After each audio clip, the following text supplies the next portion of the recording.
चंद्रयान-3 की लॉन्चिंग 14 जुलाई 2023 की दोपहर 2:35 बजे हुई। 16.15 बाद लॉन्च व्हीकल मॉड्यूल 3 यानी LVM-3 रॉकेट चंद्रयान-3 से अलग हो गया। चंद्रयान तो चंद्रमा की तरफ अपनी यात्रा में आगे बढ़ गया, लेकिन रॉकेट कहाँ गया? इस सवाल का जवाब जानने के पहले जानते हैं क्या था इसरो की लॉन्चिंग के बाद अगले 16.15 की प्लानिंग। लॉन्च के ठीक बाद रॉकेट आधा किलोमीटर प्रति सेकंड की रफ्तार से उड़ा। करीब 1.25 मिनट बाद वह 44 किलोमीटर ऊपर था। गति थी 1.78 किलोमीटर प्रति सेकंड थी, यानी करीब 1.25 किलोमीटर की दूरी वह हर सेकंड पूरी कर रहा था। अगले 14 मिनट तक गति बढ़ती रही। अंतिम समय जब रॉकेट ने चंद्रयान-3 को उसकी 179.192 किलोमीटर ऊंची ऑर्बिट में छोड़ा, तब रॉकेट की गति 10.27 किलोमीटर प्रति सेकंड थी। LVM-3 रॉकेट ने अपना काम पूरा कर दिया था। वह चंद्रयान-3 को उसकी तय कक्षा में पहुंचा चुका था। चंद्रयान-3 तो आगे की यात्रा के लिए निकल गया, पर रॉकेट कहाँ गया? चंद्रयान-3 का पहला हिस्सा 62 किलोमीटर से नीचे गिरा।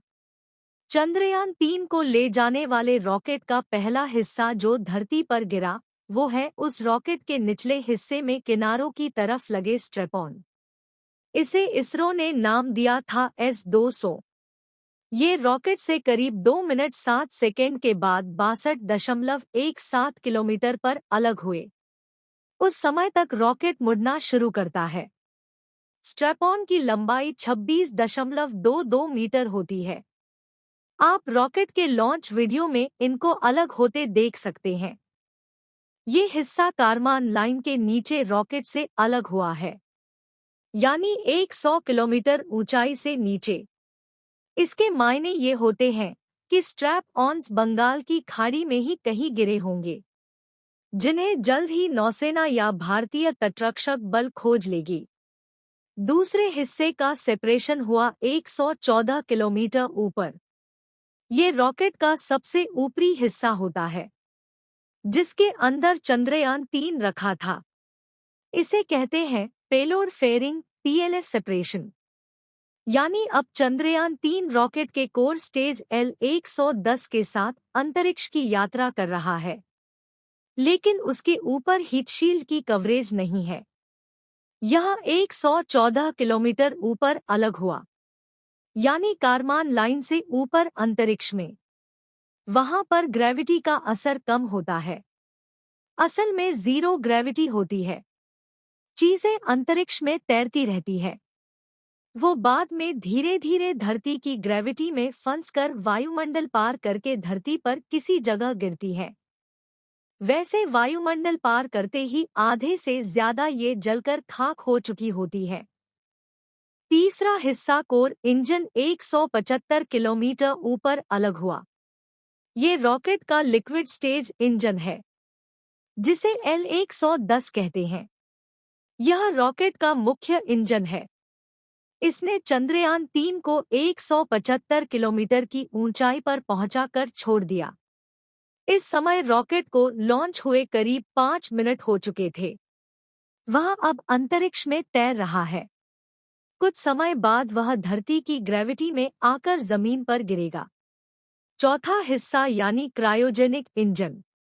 इसकी कहानी अलग है।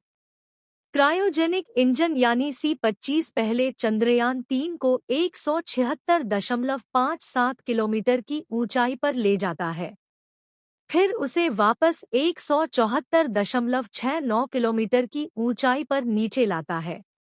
अब तक 15 मिनट बीत चुके हैं।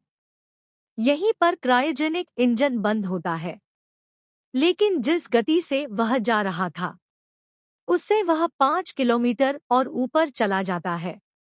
फिर वहां से सैटेलाइट यानी चंद्रयान-3 अलग हो जाता है, यानी 16.15 मिनट पूरे हो चुके हैं। यहाँ चंद्रयान-3 आगे की यात्रा के लिए निकल जाता है।